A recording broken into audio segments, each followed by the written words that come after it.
நம்மளும் பெரிய நடிகனாயிரலாம் அப்படின்னு ஒரு கனவு, பயங்கரமான கனவு.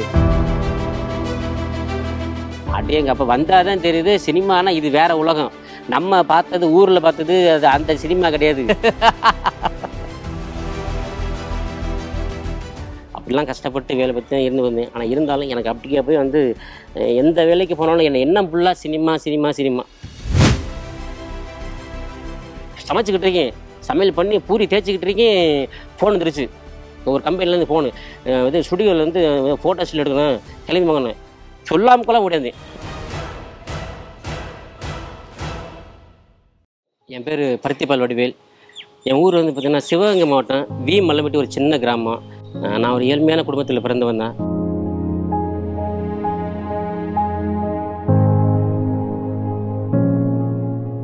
ஆறு மாதம் கை குழந்தை இருக்கும்போது எங்கள் அம்மா இறந்துட்டாங்க. இது வரைக்கும் நான் எங்கள் அம்மா முகத்தை நான் பார்த்ததே கிடையாது. ஏன் பார்க்கலன்னா, அதுக்கு அந்த காலத்தில் அவங்க வந்து ஒரு ஃபோட்டோவோடு எடுக்கலை. ஃபோட்டோ எடுக்கிறதுனால இது வரைக்கும் நான் எங்கள் அம்மா முகத்தை பார்த்து இல்லை. அதுக்கப்புறம் எங்கள் அப்பா இருந்தார், எங்கள் அப்பாவும் இறந்துட்டார். எங்கள் அப்பா சாகும்போது எனக்கு வந்து ஒரு 11 வயசு இருக்கும். எங்கள் அப்பா இறந்துட்டார், அவருக்கும் ஃபோட்டோ இல்லை. அதனால் அப்படியே என் கூட பிறந்தது எங்கள் அண்ணன். என்னை எடுத்து வளர்த்தது யாருன்னு பார்த்தீங்கன்னா எங்கள் அப்பா கூட பிறந்த எங்கள் அத்தை. ஆனால் எங்கள் அத்தை கிடையாது, இது எனக்கு அம்மா. அவங்க பேர் வந்து பெத்தியம்மா. நம்மளோட எண்ணங்கள் வந்து பார்த்தீங்கன்னா சினிமாங்கிற எண்ணத்தில் இருக்கிறனால எதுவுமே வந்து எனக்கு வந்து எந்த வேலையுமே வந்து கொஞ்ச நாள் வேலை செய்வேன், டக்குன்னு அங்கேருந்து வந்துடுவேன். நான் படித்தது வளர்ந்தது எல்லாமே நாமனூர் சின்ன கிராமம். காட்டுலேயும் மேட்லேயும் வயக்காட்டில் நான் பாட்டு கத்தி தர்றது, பாட்டு பாடுறது. அப்புறம் நான் ஸ்கூலில் பாட்டு பாடுவேன். நான் படித்தது 9வது தான், ரொம்ப படிக்கலை. எல்லாருமே வந்து பார்த்தீங்கன்னா ரசிகர்கள்னு பார்த்தீங்கன்னா நடிகர் மேலே அப்படி இருப்பாங்க. நான் வந்து பார்த்தீங்கன்னா டைரக்டர் விக்ரம் சார் ரசிகர், ரொம்ப தீவிர ரசிகர். டைரக்டர் விக்ரம் சார் பேரையே வந்து என் கையில் பச்சை ஊற்றிருக்கேன்னு அப்புறம் பாருங்கள். அந்த அளவுக்கு நான் வந்து ரொம்ப விக்ரம் சார் மேலே பற்று. அதில் அபிராமி தேட்டரில் வானத்தை போல படம் பார்த்துட்டு கிளம்புறேன். அப்புறம் நான் ரொம்ப சின்ன பையன் தான், மீசோட முளைக்கல. ஆனால் நான் அப்படி ஒரு ஆர்வம், சினிமாவில் வந்து ஆர்வம். வானத்தை போல படம் பார்த்துட்டு சென்னைக்கு வந்துட்டேன். நம்மளும் பெரிய நடிகனாயிரலாம் அப்படின்னு ஒரு கனவு, பயங்கரமான கனவு. சென்னைக்கு மெட்ராஸ் வந்தாச்சு. அப்படியே எங்கள் அப்போ வந்தால் தான் தெரியுது சினிமானா இது வேற உலகம். நம்ம பார்த்தது ஊரில் பார்த்தது அது அந்த சினிமா கிடையாது. அது வந்து நாடகம் மேடையில் ஏறி நடிச்சு விடலாம். இங்கே வந்து பார்த்தா வேற மாதிரி.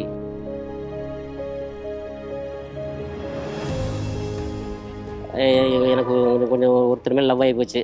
லவ் ஆனதுக்கப்புறம் காதல். அது எங்கள் சொந்தக்கார பொண்ணு, சொந்தம் தான். இருந்தாலும் பார்த்தீங்கன்னா அந்த பொண்ணு எனக்கு வந்து கட்டி கொடுக்குறதுக்கு விருப்பப்படலை. ஃபஸ்ட்டு பொண்ணெல்லாம் கேட்டாங்க, கேட்டலாம் பிரச்சனை ஆகி போச்சு. அங்கே தாய்மா வீட்டில் பொண்ணு கேட்டாங்க, அவங்க வந்து எங்களுக்கு தான் பொண்ணு வேணும்னு சொன்னாங்க. இவங்க வந்து சினிமாக்காரங்க கொடுக்க மாட்டேட்டாங்க. ஆனால் அந்த பொண்ணு வந்து என் மேலே வந்து நான் ஒருத்தன் கல்யாணம் பண்ணி ஒரு இருந்துச்சு சென்னையில், வடபள்ளி முருகன் கோயிலில் தான் கல்யாணம் பண்ணோம். ரொம்ப இக்கட்டான சூழல். என்னென்னா வந்து பார்த்திங்கன்னா, நான் ஒரு மனுஷனாக இருக்கும்போது சாப்பிடுவேன், சாப்பிடாமல் இருப்பேன், பசி பட்டினி, தண்ணியை குடிச்சிட்டு படுத்துருவேன். ஆனால் இப்போ என்னையை நம்பி ஒரு கொண்டாட்டி வந்துச்சு. அதுக்கப்புறம் பசங்க பிறந்துட்டாங்க. இல்லைனா ஒரு கட்டத்தில் பார்த்தீங்கன்னா நான் பிறந்த பிள்ளைக்கு பால் வாங்க கூட காசு இல்லை. ஏதாவது வீட்டுக்கு வரும்போது பார்த்தோன்னா என் பசங்க தூங்குனதுக்கப்புறம் வருவேன். வந்தால் ஏதாவது பிஸ்கட் கேட்பாங்க, என்ன பண்ணு தெரியாது. நம்ம வீட்டுக்கு போகணும், சினிமா வாங்கி சுற்றிட்டு ஏதாவது சுற்றிட்டு வந்து நைட்டு தூங்குனதுக்கப்புறம் வந்திருக்கேன். அப்புறம் வீட்டு வாடகை கொடுக்குறதுக்கு அது பண்ணுறது, இது பண்ணு எதை இருக்கிற என் ஒய்ஃபு கொண்டு வந்த நகை எல்லாத்தையும் அடமானம் வச்சு அந்த நகையெல்லாம் ஏலத்துக்கு போய் இப்படி நான் வந்து ரொம்ப அசிங்கப்பட்டேன். வீட்லேயும் சரி வெளியிலையும் சரி. ஒரு கட்டத்தில் நான் வந்து பேசினா கூட சொந்தக்காரங்க வெளியில் எல்லாருமே எங்கே மட்டும் காசு கேட்டுறோனோ அப்படியோட யோசிச்சாங்க.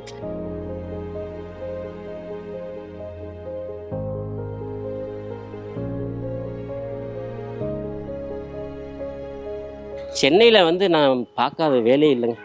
தவறான தொழில் தான் பார்க்கல, நேர்மையான தொழில். டீ கடை, ஹோட்டலு, சித்தாள் வேலை, கொத்தனார் வேலை, பெயிண்டிங் வேலை, என்ன வேலையும் எல்லா வேலையும், டெக்கரேஷன் வேலை, கல்யாண வேலை, எல்லா வேலையும் போயிட்டாங்க. அப்படிலாம் கஷ்டப்பட்டு வேலை பற்றி தான் இருந்து வந்தேன். ஆனால் இருந்தாலும் எனக்கு அப்படியே போய் வந்து எந்த வேலைக்கு போனாலும் என்னை என்ன ஃபுல்லாக சினிமா சினிமா சினிமா சினிமா வாய்ப்பு தேடி போவாங்க. சில இது கொடுப்பாங்க, சில இது நடிக்க போவாங்க, சில இது அதெல்லாம் தருவாங்க. தரணும்னா என்ன, நமக்கு சம்பளம் எதிர்பார்க்க முடியாது. அவங்களுக்கு வந்து சினிமா தான் இது நோக்கமும் வந்தது. அவங்க வந்து எனக்கு சம்பளம் கூட தேவையில்ல, எனக்கு உள்ள ஒரு சினிமா நடித்து ஒரு பேர் வாங்கணும் அப்படின்னு ஒரு நம்பிக்கை தான் இருந்தார். ஒரு சமையல்லாம் பார்த்தா எனக்கு தெரிஞ்சவங்க கேட்டரிங் வேலைக்கு கூட்டி போயிட்டேன். சமைச்சிக்கிட்டு இருக்கேன், சமையல் பண்ணி பூரி தேய்ச்சிக்கிட்டு இருக்கேன், ஃபோன் வந்துருச்சு. ஒரு கம்பெனிலேருந்து ஃபோனு, இது ஸ்டுடியோலேருந்து ஃபோட்டோ ஸ்டில் எடுக்கணும், கிளம்பி வாங்கினேன். சொல்லாமக்கெல்லாம் ஓடியாந்தேன். பருத்தி கொட்டை, சுண்டல், பயிர் எல்லாமே ஊற வச்சிருவோம். அரிசியிலேருந்து எல்லாம் ஊற வச்சுருவான். சினிமான்னு ஒரு ஃபோன் கால் வந்தோன்னே என்ன பண்ணோன்னா திடீர்னு போயிடுவாங்க. போனோன்னே என்ன பண்ணாங்கன்னா என்ன ரொம்ப எனக்கு கஷ்டமாயிரு, என்னடா நம்ம இவ்வளோ காசு போட்டு வருமானம் வாங்கி நம்ம எல்லாம் ஊற வச்சுட்டு கஷ்டமாக இருக்கே அப்படின்னு சொல்லிட்டு நான் சில நேரம் அழுதுருவேன். எவ்வளோ கஷ்டங்கள் இருந்தாலும் அது பிரச்சனை இருந்தாலும் அதை சமாளிக்கிறதுக்கு கட்டின பொண்டாட்டி ரொம்ப அவசியங்க.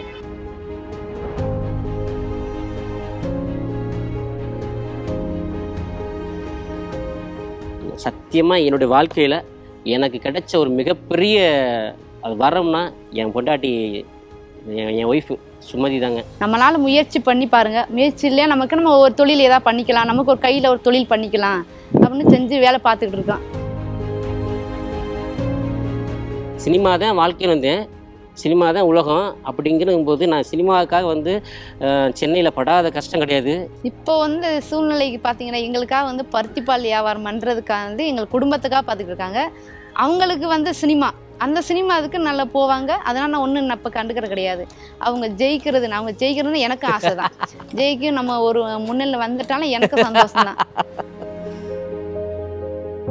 அண்ணதான் சொல்கிற மாதிரி மனைவி அமைதியெல்லாம் இருந்து கொடுத்து வரங்கிறது யாருக்கு பொருந்தோ இல்லையோ சத்தியமாக எனக்கு பொருந்தும். ஏன்னா அவ்வளோ நான் சினிமாவும் சரி குடும்பமும் சரி அவ்வளோ கஷ்டப்பட்டிருக்கேன். அந்த கஷ்டத்தில் ஃபுல்லாக ஆம்பளைக்கு நிகராக வேலை செய்யும்.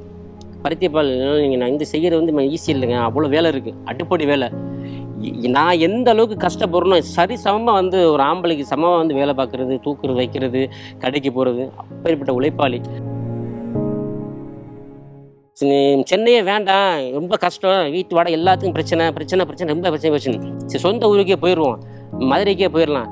எனக்கு ரொம்ப கடவுள் பக்தி ரொம்ப உண்டு. போய் மதுரை மீனாட்சியை கும்பிட்டு ஏத்தா அப்படி சோதிக்கிறேன், ஏதாவது வழி பண்ணு அப்படின்னு நினச்ச ஒரு வேதனையில் தான் பார்த்தீங்கன்னா வெளியில் ஒரு பருத்திப்பால் குடித்தேன். அந்த பருத்திப்பாலை குடிச்சிட்டு ஏன் இந்த பருத்திப்பால் நம்ம சென்னையில் போடக்கூடாது அப்படின்னு அன்றைக்கி எடுத்த முடிவு தான். பொருளாதாரத்தில் பின்தங்கி தான் நம்பிக்கை நமக்கு நிறையா இருந்துச்சு. அதனால் வந்தேன் யூடியூப்பில் பார்த்து, அன்றைக்கி ஃபோன் இல்லாமல் இன்னொருத்தர் நண்பர்கிட்ட வாங்கி அந்த ஃபோனில் யூடியூப்பில் பார்த்து செய்வது எப்படி, பருத்திப்பால் செய்கிறது எப்படின்னு பார்த்து அதை செஞ்சேன். வாழ்க்கையில் பார்த்தீங்கன்னா இன்றைக்கி அப்படியே ஒரு கட்டத்தில் என்னோட எனக்கு பொண்டாட்டி புள்ள அவங்களுக்கு தேவைகளுக்கு என்ன அப்படிங்கிறது இன்றைக்கி நான் சந்தோஷம் நிம்மதியாக இருக்குன்னா இந்த பருத்திப்பால்.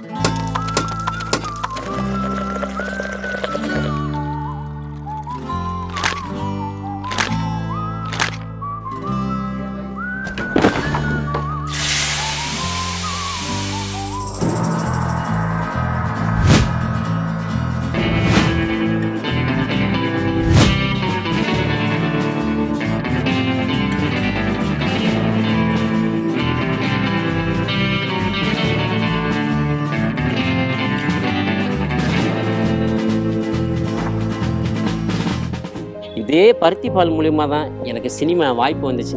எப்படின்னா என் கடைக்கு பருத்திப்பால் சாப்பிட என் கடைக்கு நிறையா டைரக்டரு, கேமராமேனு, அசிஸ்டன்ட் டைரக்டரு நிறையா பேர் வருவாங்க. அவங்க மூலியமாக தான் நிறையா வாய்ப்புகள் கிடச்சி இன்றைக்கி சில படங்கள்லாம் நடிச்சிருக்கேன். நான் நடித்த படங்கள் எல்லாமே இப்போ பார்த்திங்கன்னா கடம்பலில் நடித்தேன், கோழிச்சோடாவில் நடித்தேன், உரியடி, அப்புறம் அதெல்லாம் சின்ன சின்னதான் டயலாக் பேசி நடிச்சது பார்த்தீங்கன்னா நம்ம கசர தவிர அது நம்ம கடைக்கு சார் நம்ம கோட்டை நம்ம கடைக்கு வருவாங்க. அவங்கள்ட்ட கேட்டு தான் கசர தவிர ஹீரோ கூட டயலாக் பேசி நடித்தேன். அதுக்கப்புறம் கடமைச்சி அவங்களும் நம்ம சாருக்கு நம்ம கடைக்கு வருவாங்க. அவங்கள்ட்ட கேட்டு தான் ஹீரோ எஸ்ஏ சூர்யா சார் நடித்தேன். அப்புறம் ஹர்காரா, சிம்மு படம் 10 தலை, அவங்களும் எல்லாமே அட்ரஸ்னு இப்போ படம் நடிச்சிருக்கேன். அதர்வா சார் கூட டேரக்டர் ராஜவம்சமாக கடைக்கு வருவாங்க. இப்படி எல்லாமே எனக்கு வாய்ப்புகள் எல்லாமே இப்போ அடுத்து சார் ரெக்க படம் பண்ண சார் ரத்ன சார் சொல்லியிருக்காங்க. அப்புறம் உடன் விருப்ப சரவணன் சார் அவங்க கடைக்கு வாய்ப்பு கேட்டேன், அவங்கள கண்டிப்பாக தரும்னு சொல்லியிருக்காங்க. இப்படி எல்லாமே எனக்கு வாய்ப்புகள் கிடைச்சது எல்லாமே இன்றைக்கி எனக்கு பருத்திப்பால் மூலிமா எனக்கு என் கடைக்கு வந்து அவங்க வாய்ப்பு கேட்டு எனக்கு தரும்னு இருக்காங்க. சின்ன சின்ன நடிச்சிருக்கேன், சீரியல்லையும் நடிச்சிருக்கேன்.